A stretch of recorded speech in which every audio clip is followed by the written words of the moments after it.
बिस्मिल्लाहिर्रहमानिर्रहीम। अस्सलाम वालेकुम स्टूडेंट्स। जी, आज हम इस वीडियो में हम क्वेश्चन नंबर 17 से स्टार्ट करेंगे। तो क्वेश्चन नंबर 17 इससे पहले हम इससे प्रीवियस वीडियो में क्वेश्चन 1 से 16 तक हम देख चुके हैं। तो यहाँ पर हमारे पास है π/6 to π/4 into cos square theta into cot square theta d theta. जी स्टूडेंट, यहाँ पर हम यहाँ पर इस क्वेश्चन में सब्स्टिट्यूशन यूज़ करेंगे cot square theta that is equal to cosecant square theta -1। तो यहाँ पर हमारे पास है π/6 to π/4 and cos square theta into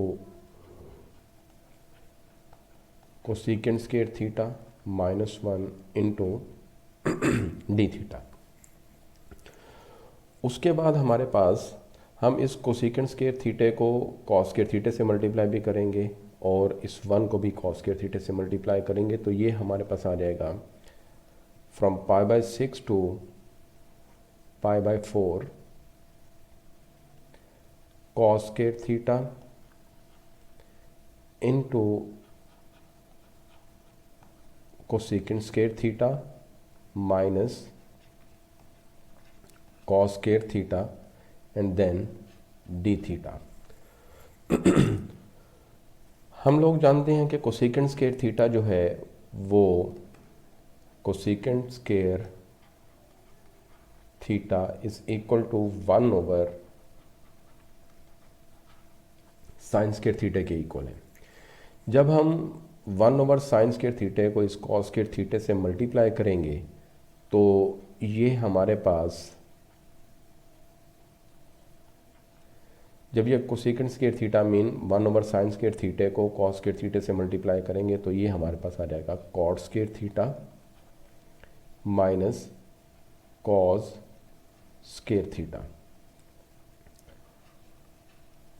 इस जगह पर हम इनकी आइडेंटिटीज़ को यूज़ करेंगे क्योंकि कॉट स्क्वायर थीटा जो है हमारे पास किसी भी फंक्शन का डेरिवेटिव नहीं है।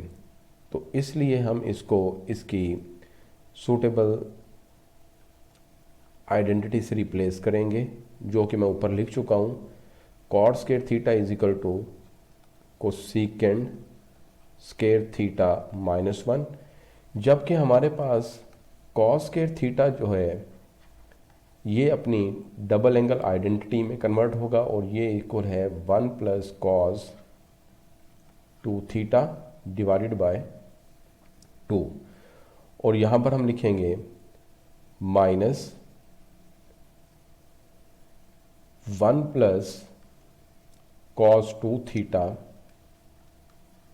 ओवर 2। ये मैंने कॉस स्क्वायर थीटा की जगह पर मैंने वैल्यू उसकी पुट कर दी और ये डी थीटा। अब हम इसको सिंप्लीफाई करते हैं। π/6 to π/4 cosecant square theta -1 minus 1/2 minus cos 2 theta over 2 into d theta. जी स्टूडेंट, इसमें हम इन दोनों टर्म्स का एलसीएम लेके हम इसको एक टर्म में कन्वर्ट करेंगे और उसके बाद हम तमाम टर्म्स पर सेपरेटली इंटीग्रेशन अप्लाई करेंगे और अपना रिज़ल्ट फाइंड आउट करेंगे।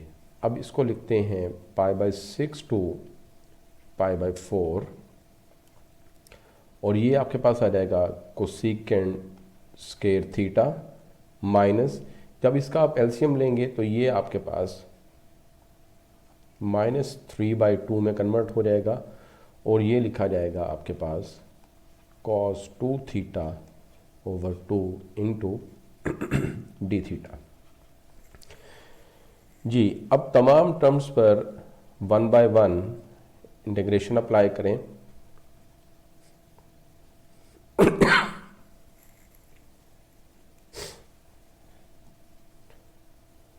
π/6 to π/4 cosecant square theta d theta minus 3/2 from π/6 to π/4 d theta minus 1/2 π/6 to π/4 cos 2 theta और डी थीटा। जी स्टूडेंट्स, हमारे पास यहाँ पर कोसेकेंड स्क्वायर थीटे का जो हमारे पास इंटेग्रल आता है वो है माइनस कॉट थीटा, और इसकी जो लिमिट आपके पास आएगी वो है π/6 to π/4। ये पहले वाले का इंटीग्रल कैलकुलेट कर लिया। सिमिलरली हमारे पास यहाँ पर आ जाएगा 3/2 और यहाँ पर आ जाएगा थीटा फ्रॉम π/6 to π/4। ये दूसरे का इंटीग्रल हमने कैलकुलेट कर लिया। इसी तरह हमारे पास 1/2 cos 2 थीटे का जो इंटीग्रल आपके पास आएगा तो वो है sin 2 थीटा ओवर 2, और इसकी लिमिट जो आपके पास आएगी वो है π/6 to π/4।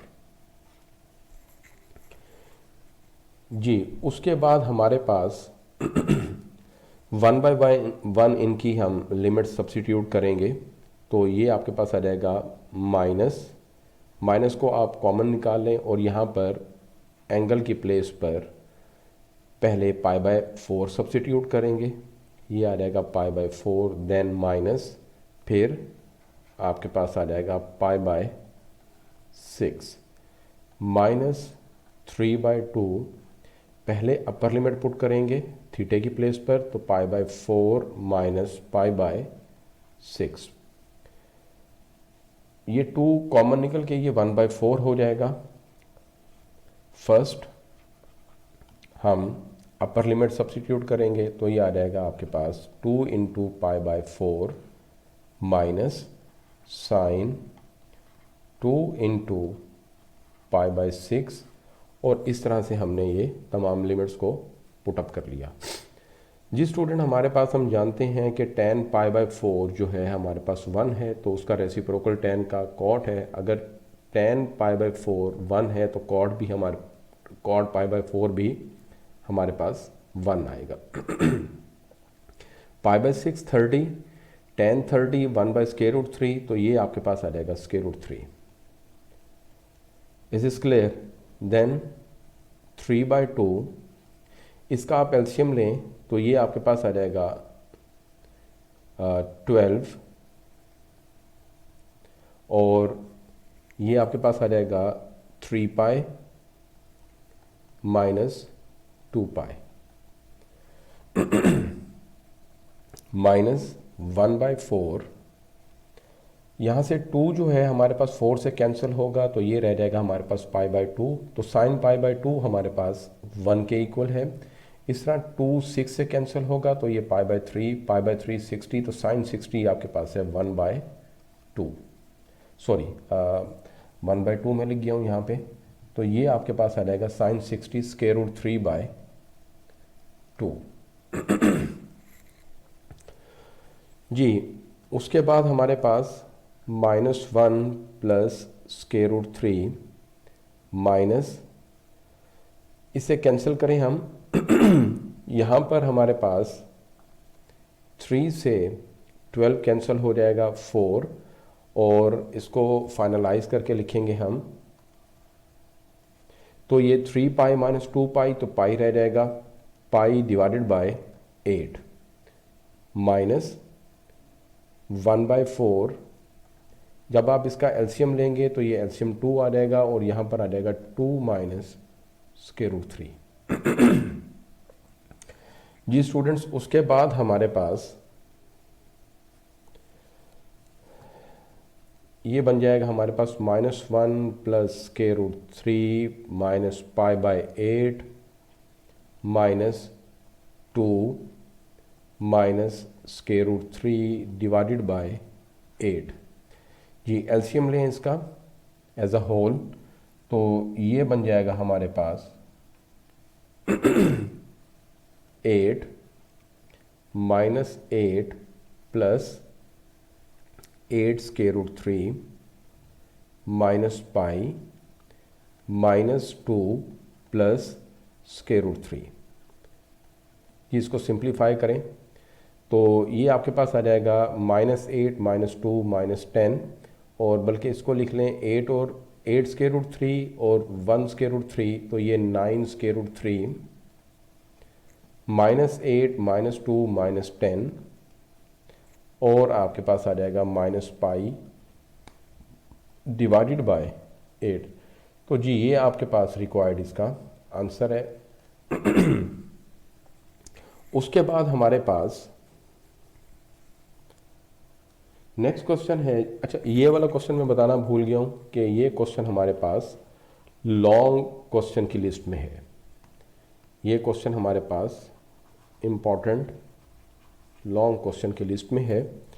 इससे जो नेक्स्ट क्वेश्चन हमारे पास है वो भी हमारे पास लॉन्ग है। Question number 18। क्वेश्चन नंबर 18 की स्टेटमेंट है 0 to pi by 4 cos raise to the power 4t dt। जी स्टूडेंट, इसमें हमारे पास cos raise to the power 4t को हमने सिंप्लीफाई करना है और इसका रिजल्ट फाइंड करना है। तो हम cos raise to the power 4t की यहाँ पर वैल्यू फाइंड कर लेते हैं। तो हम इसको लिख सकते हैं cos के t raise to the power 2। अगर मैं डबल एंगल यूज करूं तो cos के t जो है वो आता है हमारे पास 1 plus cos 2t divided by 2 square. जी इसका स्क्वायर ओपन करें तो ये आ जाएगा 1 plus cos square 2t plus 2 cos 2t divided by 4। जी उसके बाद हमारे पास जो है यहाँ पर अगेन हम आइडेंटिटी यूज़ करेंगे, डबल एंगल आइडेंटिटी इस cos के 2t की प्लेस पर। तो ये है हमारे पास 1 plus cos 4t divided by 2 plus 2 cos 2t divided by 4। जी ऊपर वाले पार्ट का आप एलसीएम लें तो ये आपके पास आ जाएगा 2 plus 1 plus cos 4t plus 4 cos 2t divided by 4। जब इसको हम समराइज करेंगे तो ये हमारे पास आ जाएगा 2 plus 1 3 plus cos 4t plus 4 cos 2t, और ये 2 जो है ये इस 4 से मल्टीप्लाई हो जाएगा और ये हमारे पास बन जाएगा 8। अगर आपको ये आइडेंटिटी डायरेक्ट याद है तो आप डायरेक्टली ये आइडेंटिटी वहाँ पर सब्स्टिट्यूट कर दें, अदरवाइज आप एक साइड पर इसकी फार्मलाइजेशन कर लें, इसको सिंप्लीफाई कर लें और फिर ये आइडेंटिटी वहाँ पर पुट कर लें। तो ये क्वेश्चन हमारे पास बन जाएगा इस तरह से 0 to पाई बाय 4। तो इसकी वैल्यू हमारे पास आई है 3 plus cos 4t plus 4 cos 2t over 8 into ये dt आपके पास आ जाएगा। अगर आपको ये आइडेंटिटी नहीं आती तो साइड पर इसको कैलकुलेट कर लें और यहाँ पर पुट कर लें। अब यहाँ पर हमारे पास तमाम टर्म्स को सेपरेटली इंटीग्रेट करें। इस 1/8 को मैं कॉमन कर लेता हूँ और यहाँ पर मैं लिखूँगा 0 to π/4। इस मरतबा हमारे पास ये 3 जो है ये कांस्टेंट है, इसको मैं इंटीग्रल से बाहर लिख देता हूँ। बाकी आ जाएगा ये dt plus from 0 to π/4 cos 4t dt। Then आपके पास आ जाएगा फ्रॉम 0 to π/4, और ये 4 भी हमारे पास कांस्टेंट है, इसको मैं इंटीग्रल से बाहर लिख देता हूँ और ये आपके पास आ जाएगा cos 2t dt। इस तरीके से हमने इसको टर्म वाइज इंटीग्रेट सेपरेटली कर दिया। अब इनके इंटीग्रल्स को कैलकुलेट करते हैं। तो ये 1/8 3, तो इसका इंटीग्रल आपके पास आएगा t और लिमिट बन जाएगी 0 to π/4 प्लस cos 4t का आपके पास आएगा sin 4t डिवाइडेड बाय 4, और ये आपके पास आ जाएगा 0 to π/4। सिमिलरली आपके पास यहाँ पर आ जाएगा 4 sin 2t divided by 2 0 to π/4। मैं दोबारा यहाँ पर बताता चलूँ, जब आप किसी भी इंटीग्रल ट्रिग्नोमेट्रिक फंक्शन का इंटीग्रल कैलकुलेट करते हैं तो जो एंगल आपके पास होता है उसके एंगल का डेरिवेटिव कैलकुलेट करने के बाद उससे डिवाइड भी किया जाता है। तो मोस्टली स्टूडेंट जो हैं इस चीज़ को फॉरगेट करते हैं और क्वेश्चन वहाँ पर सारा सही होने के बावजूद भी गलत हो जाता है हमारे पास। तो उसके बाद हम यहाँ पर लिमिट्स को सब्स्टिट्यूट करेंगे। तो ये हमारे पास आ जाएगा 3 इंटू π/4, t की प्लेस पर π/4 पुट करेंगे, माइनस जब t की प्लेस पर 0 पुट करेंगे तो वो 0 हो जाएगा, तो उसको नहीं लिखेंगे। इस तरह ये 1/4 मैं कॉमन कर लूँगा। जब π/4 बेटा मैं यहाँ पर सब्स्टिट्यूट करूँगा t की प्लेस पर, तो 4 से 4 क्या हो जाएगा कैंसिल, तो रिमेनिंग आपके पास आ जाएगा sin π, और sin 0 0 होता है तो उसको नहीं लिखेंगे हम। इस तरह यहाँ पर ये 2 से 4 कैंसिल हो जाएगा, ये 2 आ जाएगा आपके पास। इस तरह यहाँ पर जब इस t की प्लेस पर π/4 पुट करेंगे तो 2 से 4 कैंसिल हो जाएगा, तो ये रह जाएगा आपके पास sin π/2, और जब 0 पुट करेंगे तो वो 0 हो जाएगा, उसको हम नहीं लिखेंगे क्योंकि sin 0 0 आपके पास है जी। यहाँ पर हम इसको लिखेंगे 1/8, ये बन जाएगा आपके पास 3π/4। sin पाई आपके पास 0 है तो ये बेटा सारी टर्म आपके पास 0 हो जाएगी। बाकी आपके पास रह जाएगा sin π/2, तो ये +2 sin π/2 sin 90, तो बेटा ये 1 होता है हमारे पास, तो ये चीज़ हमारे पास रह जाएगी। देन 1/8, तो यहाँ पर आ जाएगा आपके पास 3π/4 + 2 जी। यहाँ पर ये जो है हमारे पास रिक्वायर्ड आंसर आ जाएगा। मज़ीद अगर आप सिंप्लीफाई करना चाहें तो आप इसको कर सकते हैं। तो ये आ जाएगा आपके पास 1/8, 4 LCM आएगा और ये लिखा जाएगा 3π + 8, देन 3π + 8 डिवाइडेड बाय 32। तो ये आपके पास रिक्वायर्ड आंसर है जी स्टूडेंट्स। उसके बाद हमारे पास नेक्स्ट क्वेश्चन है क्वेश्चन नंबर 19, जो कि शॉर्ट वन है।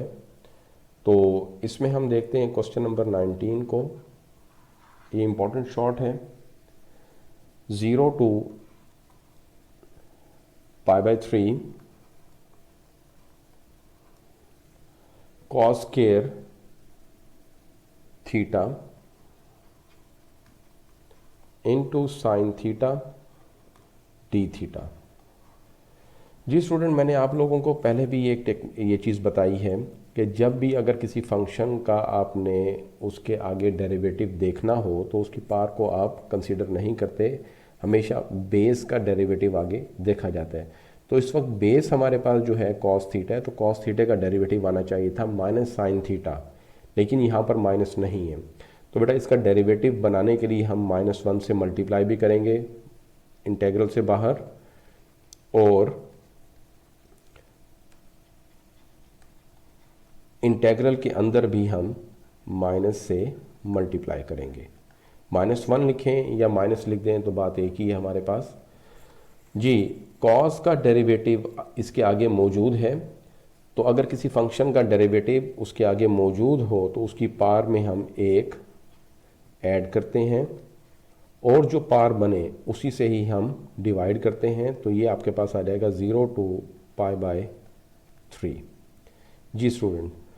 उसके बाद हम लिमिट्स को सब्स्टिट्यूट करेंगे। ये -1/3 को मैं कॉमन कर लेता हूँ जी। इस थीटे की प्लेस पर पहले मैं π/3 पुट करता हूँ, तो ये बन जाएगा आपके पास cos raised to the power 3 π/3 minus cos raised to the power 3 into 0 जी स्टूडेंट। तो ये आपके पास आ जाएगा -1/3 इंटू π/3 हमारे पास जो है 60, cos 60 जो है हमारे पास 1/2, तो ये बन जाएगा हमारे पास 1/2 रेज टू दी पावर 3, और cos 0 हमारे पास 1 होता है, तो ये 1 रेज टू दी पावर 3। अब इसको मज़ीद सिंप्लीफाई करते हैं, तो ये आपके पास आ जाएगा -1/3, तो ये आ जाएगा आपके पास 1/8, और ये -1 जी। इसका एलसीएम लें आप, तो ये आपके पास आ जाएगा -1/3 8, एलसीएम आ जाएगा यहाँ पे, तो 1 - 8 -1/3 -7 divided by 8, this is equal to 7/24 जी। ये हमारे पास रिक्वायर्ड इसका आंसर आ गया। नेक्स्ट हमारे पास है एक और हमारे पास लॉन्ग क्वेश्चन है, तो इसमें हमारे पास question number 20, 0 to π/4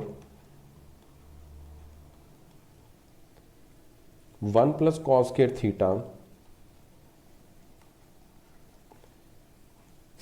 into tan square theta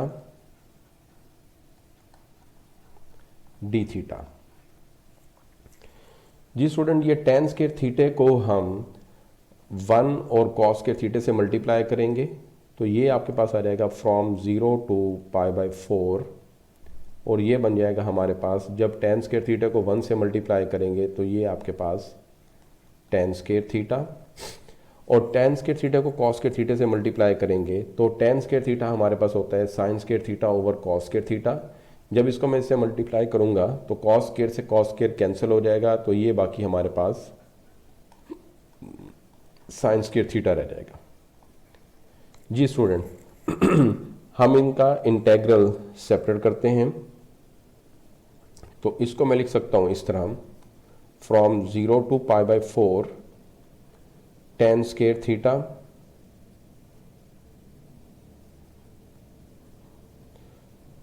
d theta plus 0 to π/4, और यहाँ पर आ जाएगा आपके पास sine square theta d theta. यहाँ पर हमारे पास tan स्क्वायर थीटा जो है हम उसकी आइडेंटिटी यूज़ करेंगे, जो कि हमारे पास tan square theta is equal to secant square theta -1 है, और साइन स्क्वायर थीटा जो है उसकी जगह हम डबल एंगल आइडेंटिटी उसकी यूज़ करेंगे, और that is equal to 1 - cos 2 theta over 2। इन आइडेंटिटीज़ को इस्तेमाल करने की वजह यह है क्योंकि tan स्क्वायर थीटा किसी ट्रिग्नोमेट्रिक फंक्शन का डेरिवेटिव नहीं है, ना ही हमारे पास साइन स्क्वायर थीटा जो है ये किसी ट्रिग्नोमेट्रिक फंक्शन का डेरिवेटिव है। तो इसलिए हमें इनकी आइडेंटिटीज़ यूज़ करके हम इनके सॉल्यूशंस तक पहुंच सकते हैं। तो हम इनको इनकी फंक्शंस की जगह लिखते हैं, तो यहाँ पर आप लिख सकते हैं 0 to pi by 4 tan square theta is equal to secant square theta -1 d theta. ठीक है, फिर आपके पास आ जाएगा 0 to pi by 4 1 minus cos 2 theta over 2 into d theta. जी स्टूडेंट, अब 1 बाय 1 तमाम का इंटेग्रल सेपरेट करें तो ये आपके पास आ जाएगा from 0 to pi by 4 secant square theta d theta minus 0 to pi by 4 d theta plus 1 by 2 हम कॉमन निकाल लेंगे और बाकी रह जाएगा 0 to pi by 4 d theta minus from 0 to pi by 4 cos 2 theta और ये डी थीटा। जी बेटा हम जानते हैं कि सीकेंड स्केयर थीटा जो है ये डेरिवेटिव है टेन थीटे का, या दूसरे अल्फाज में ये कह सकते हैं कि सीकेंड स्केयर थीटा का इंटेग्रल टेन थीटा है और ये लिमिट आपके पास आ जाएगी 0 टू पाई बाय 4।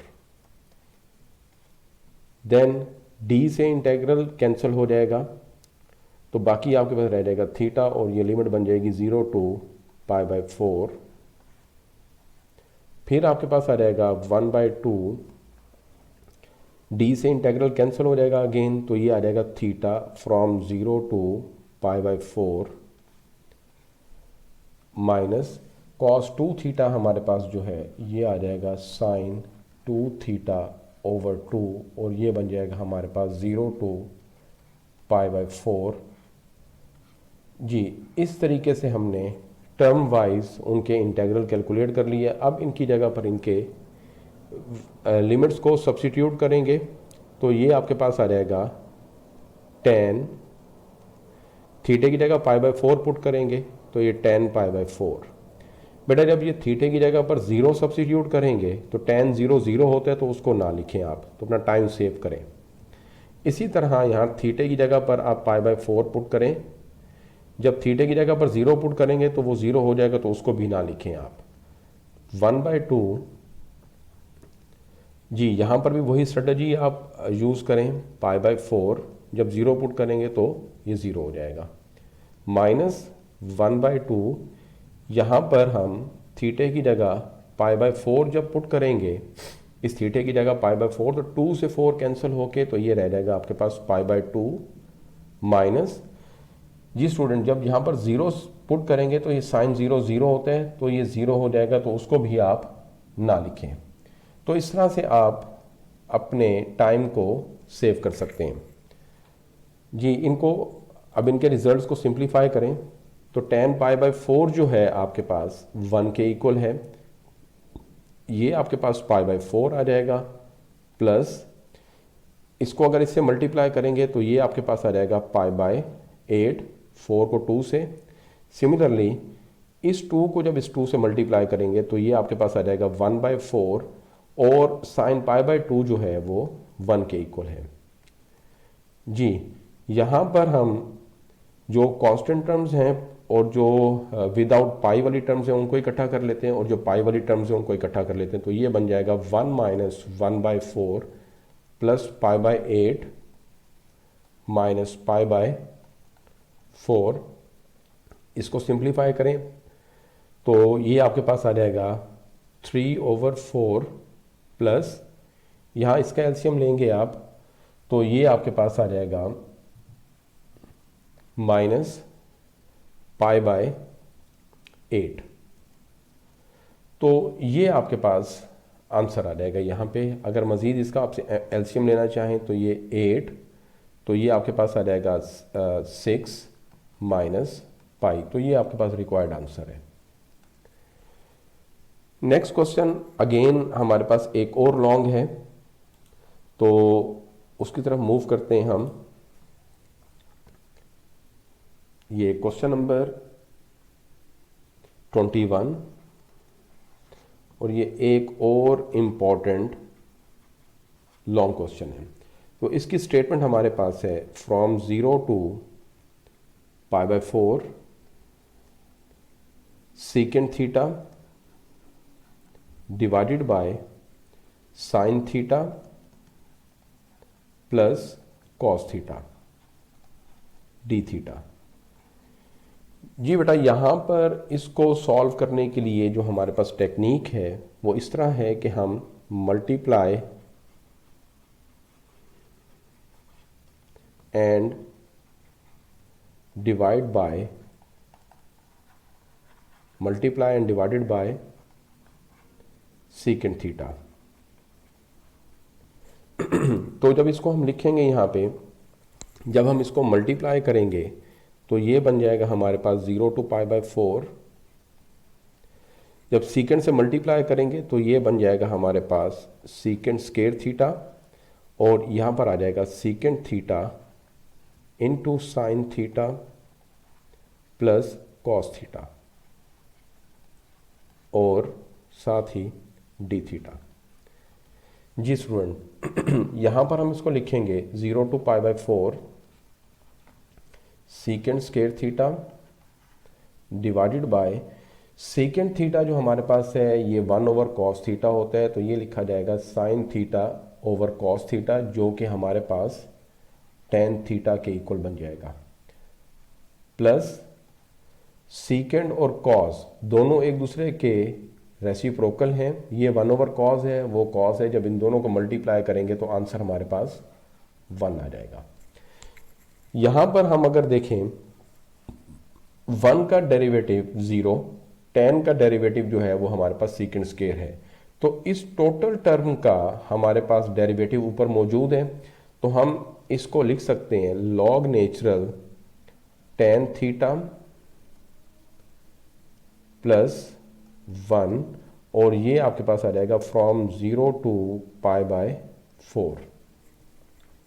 1/1 इसमें लिमिट पुट अप करेंगे तो ये आपके पास आ जाएगा log natural tan π/4 plus 1, then minus log natural tan 0 plus 1। जी स्टूडेंट, यहाँ पर ये हमने उनकी लिमिट जो हैं वो पुट कर दी। हम जानते हैं कि tan π/4 1 के इक्वल है, तो ये बन जाएगा हमारे पास log natural 1 plus 1 minus log natural tan 0 0 है हमारे पास, तो ये बाकी आपके पास रह जाएगा log नेचुरल 1। यहाँ पर बन जाएगा आपके पास log नेचुरल 2, जबकि log नेचुरल 1 जो है ये 0 के इक्वल है, तो इस तरह हम यहाँ पर log नेचुरल 2 के इक्वल आ जाएंगे। तो ये हमारे पास रिक्वायर्ड आंसर है। फर्दर हमारे पास इस क्वेश्चन को देखते हैं। ये एक और इम्पॉर्टेंट लॉन्ग है।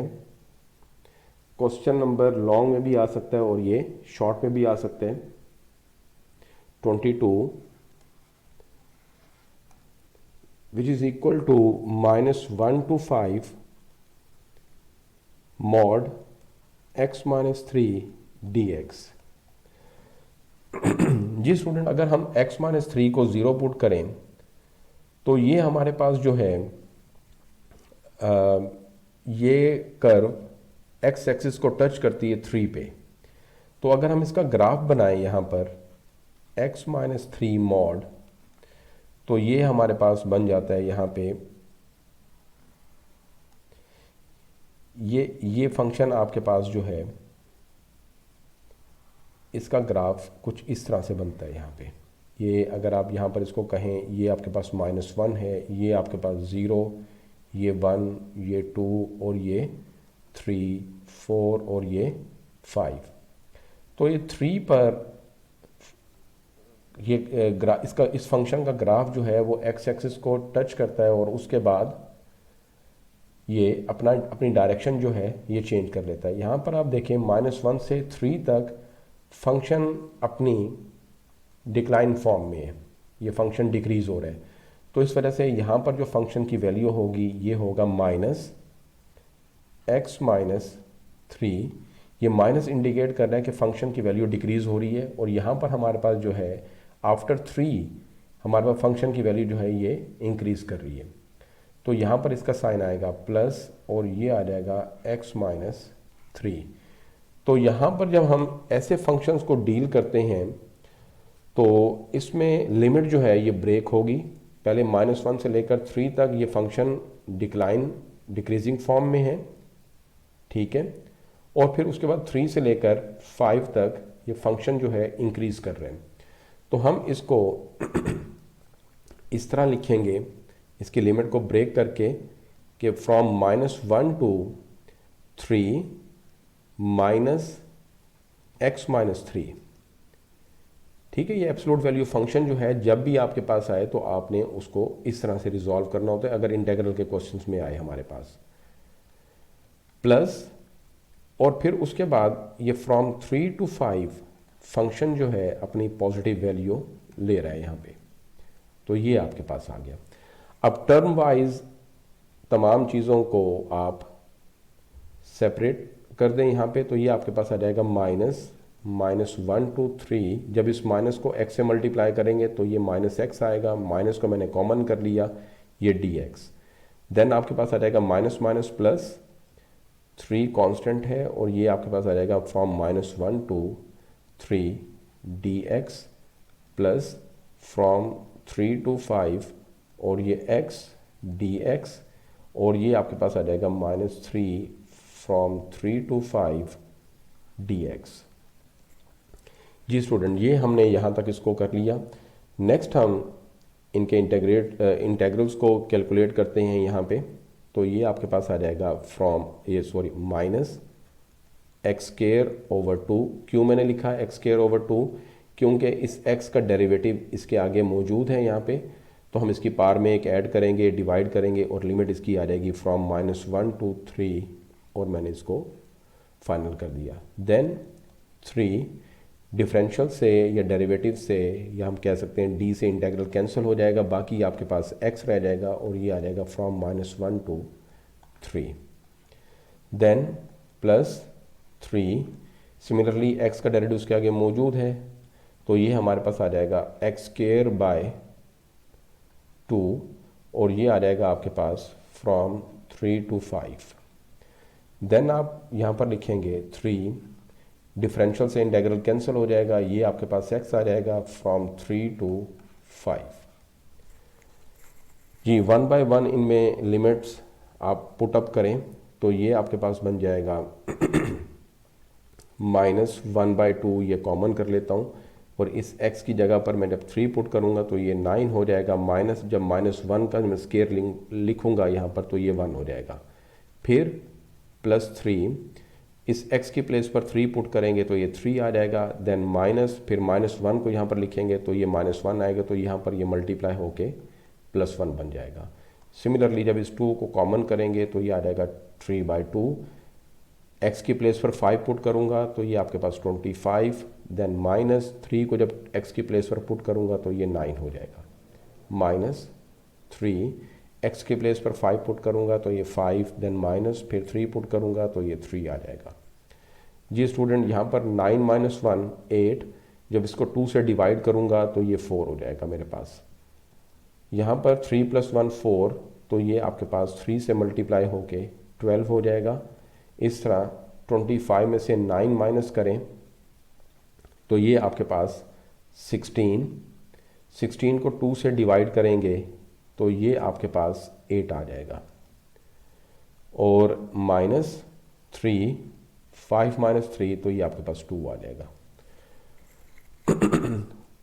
जी यहाँ पर ये आ जाएगा -4 + 12 + 24 माइनस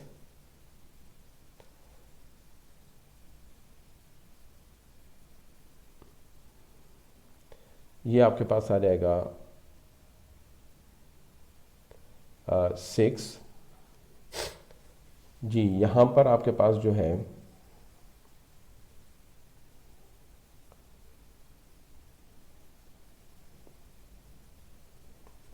जी बेटा, इनको ऐड करें आप, ये आपके पास आ जाएगा 38 और ये आपके पास आ जाएगा -10, तो ये 28 आपके पास आंसर है यहाँ पे।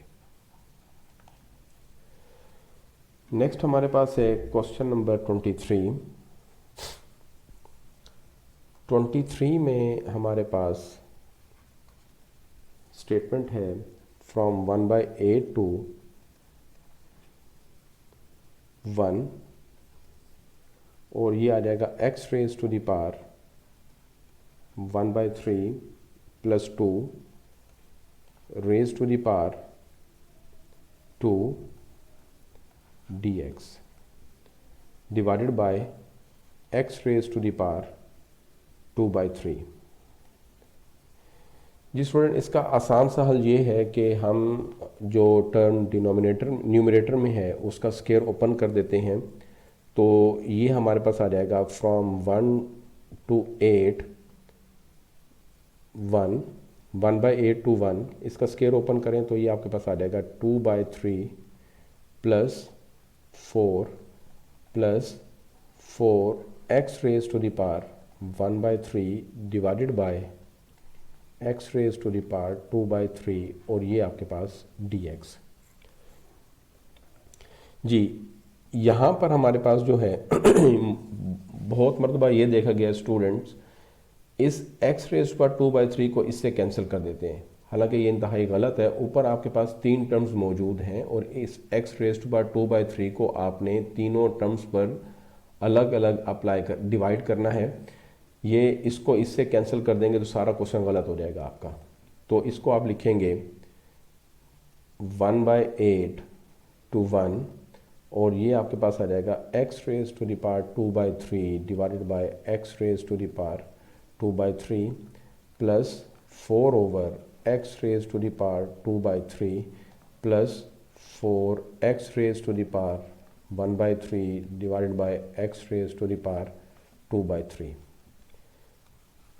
जी उसके बाद हमारे पास जब इसको हम यहाँ पर लिखेंगे तो ये आ जाएगा 1/8 to 1, ये दोनों कैंसिल हो के हमारे पास 1 दे देंगे 4।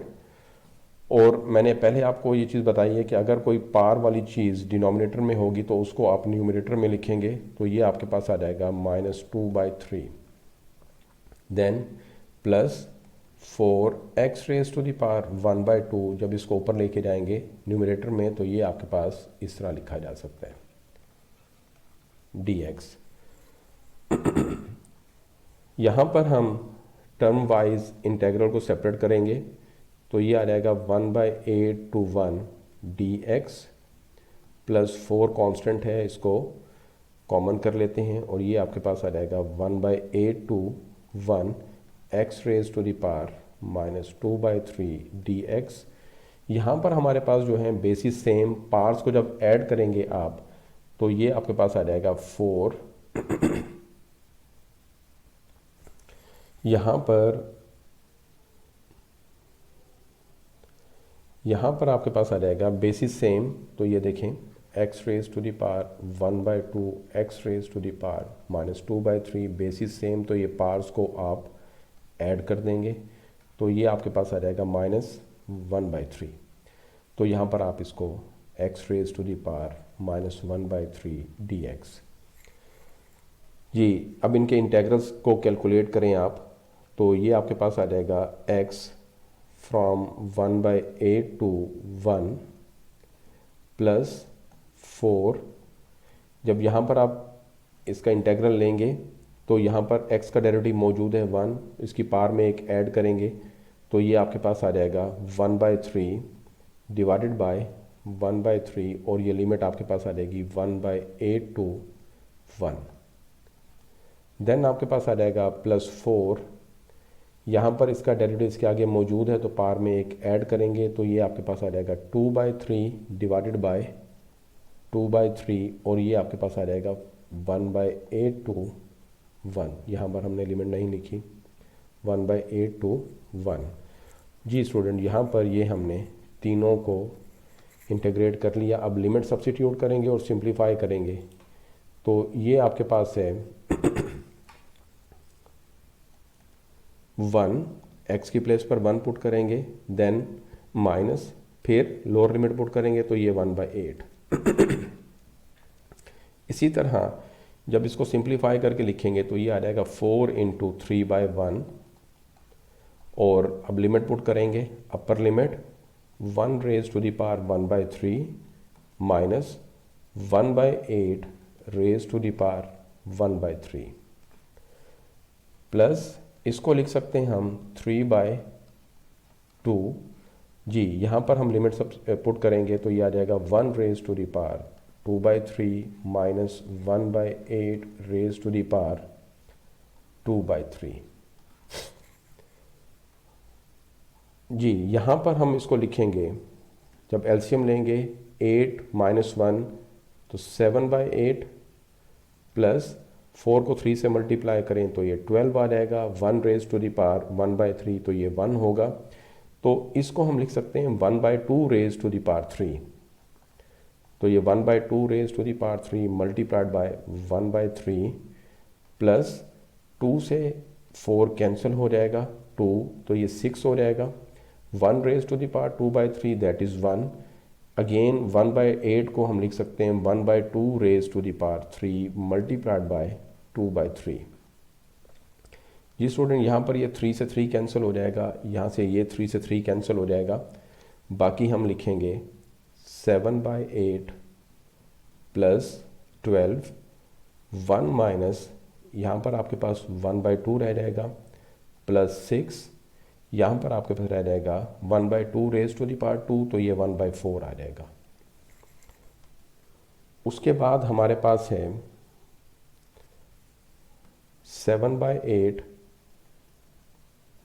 प्लस 12, जब इसको सिंप्लीफाई करेंगे एलसीएम लेंगे 2 माइनस 1 तो ये 1/2, प्लस 6, इसका एलसीएम लेंगे 4 माइनस 1 तो ये 3 आ जाएगा। जो पॉसिबल कैंसिलेशन है वो करें आप, 6, 2 और ये 3, तो रिमेनिंग आपके पास जो है 7/8 प्लस 6 प्लस 9/2, इसका एलसीएम ले लें आप, 8 एलसीएम आएगा, 7 प्लस 48 प्लस 36, तो इनको आप ऐड कर दें तो यहाँ पर आपके पास आ जाएगा 8, 6, 14, 21, 1, 2 कैरी हो जाएगा, 5 और 4, 9, तो 91/8, तो ये आपके पास आंसर है यहाँ पे। जी स्टूडेंट, नेक्स्ट हमारे पास क्वेश्चन जो है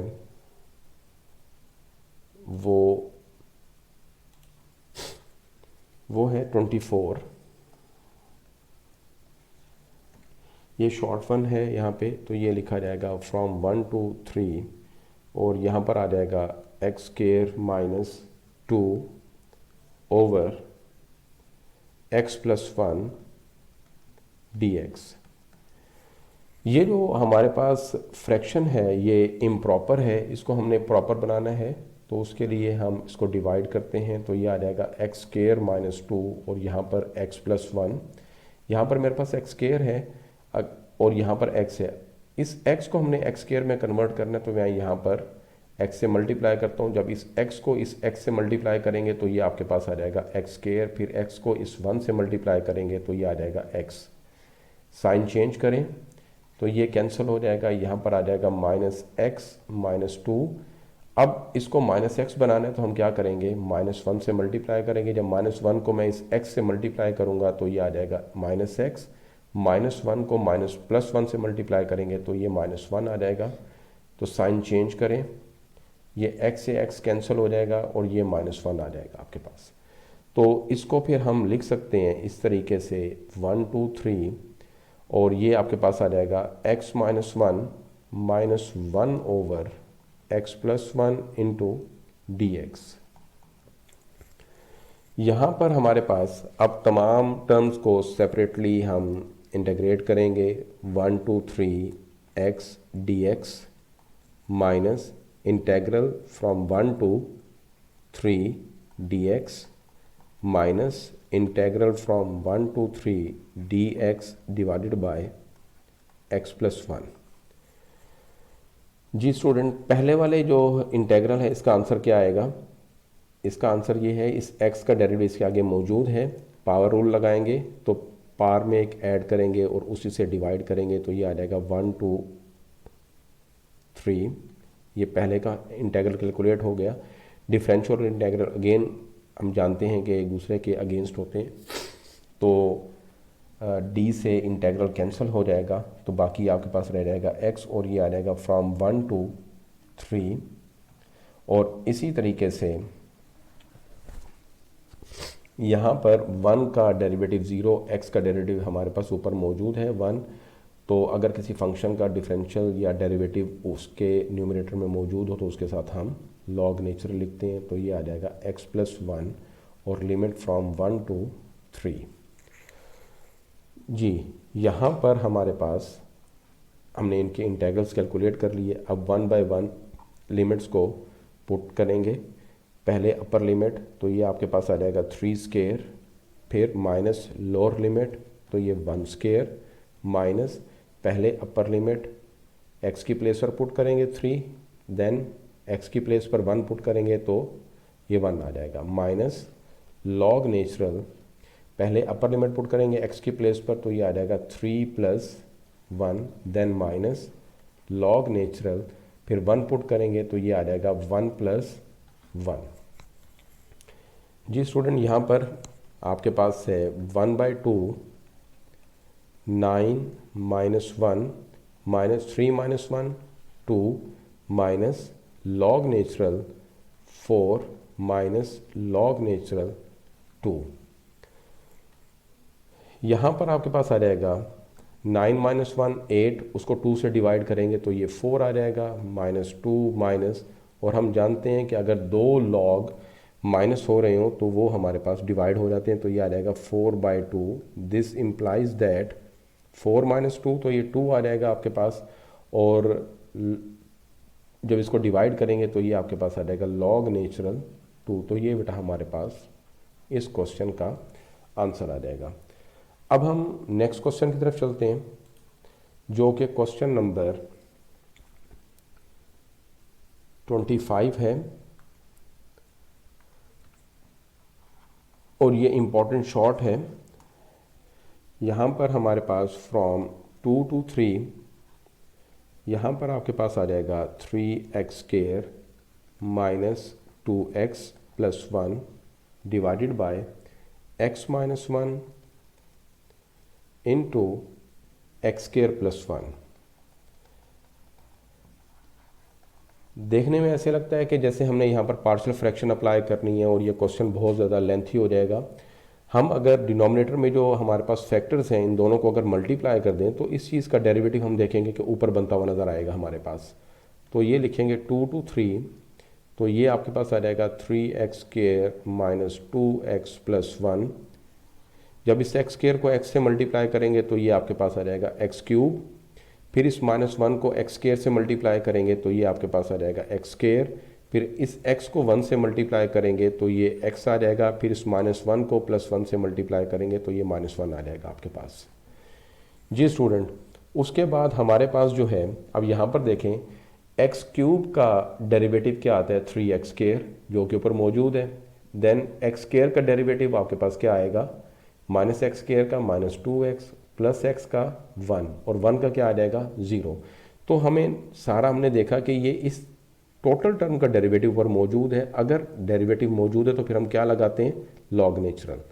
तो ये आपके पास आ जाएगा x cube minus x square plus x minus 1, और ये आपके पास आ जाएगा फ्रॉम 2 to 3। जी बेटा, अब लिमिट पुट करेंगे तो अपर लिमिट 3 है, जब इसको एक्स क्यूब की प्लेस पर पुट करेंगे तो ये आ जाएगा 27। जब एक्स स्क्वायर की प्लेस पर पुट करेंगे तो ये आ जाएगा 9। जब इस x की प्लेस पर पुट करेंगे तो ये 3, और ये वैसे कांस्टेंट है। सिमिलरली फिर minus log natural lower limit put करेंगे, 2 को जब यहाँ पर पुट करेंगे तो ये आ जाएगा 8, यहाँ पर आपके पास आ जाएगा 4, यहाँ पर आ जाएगा आपके पास 2, देन -1। जी इनको सिंप्लीफाई करें, 27 + 3 30, -9 -1 -10, 30 - 10 तो ये 20 हो जाएगा आपके पास, माइनस लॉग नेचुरल 8 + 2 10 और -4 -1 -5 तो ये लॉग नेचुरल 5 रह जाएगा। 8 + 2 10 और -4 -1 -5 तो अगेन हमें लॉग की प्रॉपर्टी जो है हम यूज़ करेंगे कि दो लॉग हमारे पास माइनस हो रहे हैं तो ये डिवाइड हो जाएंगे, तो 20 / 5 = लॉग नेचुरल 4। जी ये हमारे पास इसका आंसर आ गया। नेक्स्ट क्वेश्चन हमारे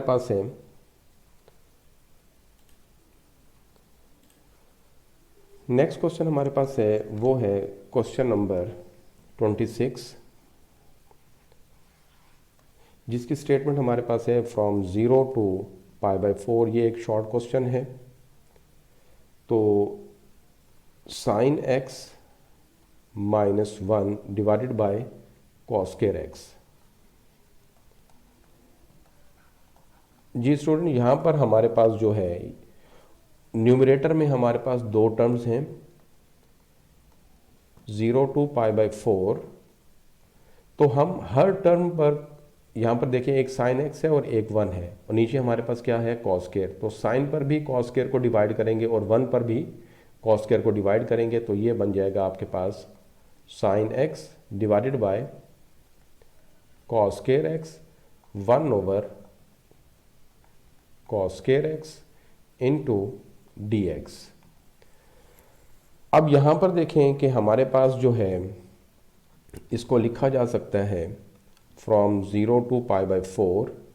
ये cos 2 है हमारे पास और sin 1 है, तो हम इसको लिख सकते हैं 1/cos x और sin x divided by cos x, और इसको लिख सकते हैं 1/cos, तो ये आपके पास लिखा जा सकता है secant स्क्वायर x dx। जी स्टूडेंट यहाँ पर हम इनके इंटेग्रल्स को सेपरेट करेंगे, तो यहाँ पर आ जाएगा फ्रॉम 0 to π/4 1/cos, ये आपके पास आ जाएगा secant x, sin/cos ये आपके पास आ जाएगा tan x dx minus integral from 0 to π/4 और ये आपके पास आ जाएगा secant स्क्वायर x dx। जी स्टूडेंट्स यहाँ पर हमारे पास secant x tan x जो है ये हमारे पास इंटेग्रल है secant x का, और यहाँ पर आ जाएगा from 0 to π/4। Then secant square जो है हमारे पास tan x और इसकी लिमिट आपके पास आ जाएगी फ्रॉम 0 to π/4। जी 1/1 इसमें लिमिट सब्सिट्यूट करें तो ये आ जाएगा secant π/4 minus secant 0 minus tan π/4 minus tan 0। जी स्टूडेंट यहाँ पर हमारे पास जो है secant π/4 हम जानते हैं ये हमारे पास √2 के इक्वल है, secant 0 1 होता है हमारे पास, माइनस tan π/4 आपके पास जो है ये 1 और tan 0 0। जब इसको मज़ीद सिंप्लीफाई करेंगे तो ये हमारे पास आ जाएगा √2 -1 और इसको लिखा जा सकता है √2 -2। जी ये आज तक की वीडियो हमारी यही थी।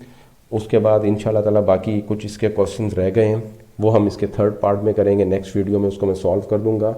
और उसके साथ इंशाल्लाह ताला हमारे पास जो है 3.7, अगर आपको इस एक्सरसाइज की प्रैक्टिस हो जाती है 3.7 जो है वो आपके पास इंतहाई आसान हो जानी है और उसको आप बहुत आसानी के साथ सॉल्व कर सकते हैं। अगर कोई चीज़ आपको समझ ना आए या कोई चीज़ ऐसी हो तो आप जो है कमेंट्स में लिख दें ताकि उसको समझाया जा सके। उस वक्त तक के लिए जब तक नेक्स्ट वीडियो नहीं आती तब तक के लिए अल्लाह हाफिज़, अस्सलाम वालेकुम।